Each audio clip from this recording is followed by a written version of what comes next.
Hi, I'm Cheryl, and I'd like to share my story with you. It's about my daughter Rachel, who is 8 years old. And it starts off on a Sunday morning, sitting reading the Sunday Sun newspaper. I see a young boy sitting in a hospital bed with his arms extended in victory, and he's just undergone a double lung transplant. My daughter Rachel comes up behind me and asks, why does this boy look so happy? He's in a hospital bed. So I explained to her that he got new lungs and he's really happy. And she said, well, what happened to his old lungs? So I'm explaining to her that he got sick and that he had to have an organ transplant. So she goes back to playing.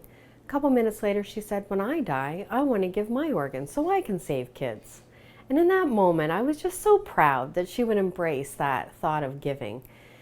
So fast forward 5 weeks. My son Sean, who's 6 at the time, comes home with a flu bug. He's down and out for a couple of days. And then I come down with the flu.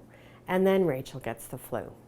Well, unfortunately, Rachel's just took a whole life of its own. And after a week, I ended up taking her to the hospital. And they told me that she had a condition called ITP, where your antibodies attack the platelets instead of the virus. So they would transfer her to Sick Kids Hospital to monitor her platelets. Now, normally the platelets would multiply and you would recover. In a less than 1% chance, you can get a spontaneous bleed, and that can be in any of your organs, and again, it's recoverable. Except that with Rachel, her bleed was in her brain, and it didn't present itself in the same way with the same symptoms. So it took a while to figure out what was going on. We did a CT scan, and that's when they discovered that her brain was bleeding. So immediately they put her into brain surgery, and I'm thinking, oh my goodness, a week ago my kid's got the flu, now she's in brain surgery. What the heck is going on? The next day, after a couple of hours of surgery, they come out and they tell us that Rachel's brain had swollen too much and she was pronounced brain dead. So now she went to having the flu, brain surgery, and now my daughter's dead. You can imagine the devastation. I mean, my kids got the flu. Kids don't die from the flu. And so we all gathered in the room to say our goodbyes to Rachel. And my son is saying, well, who's gonna walk me to school?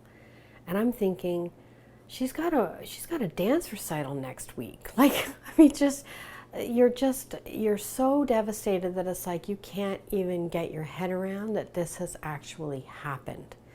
And the doctor asked me if I'd considered organ transplant.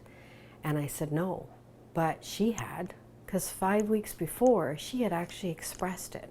So in my absolute worst nightmare, and you're absolutely powerless and helpless to save your child, the only thing that I could do was fulfill on her wishes. So I consented to the organ donation.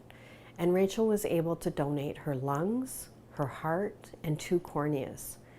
Her heart was transplanted into a 7-year-old girl and saved her life.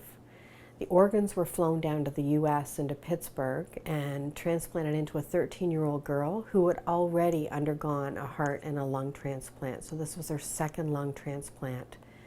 So we gave her a second chance at life.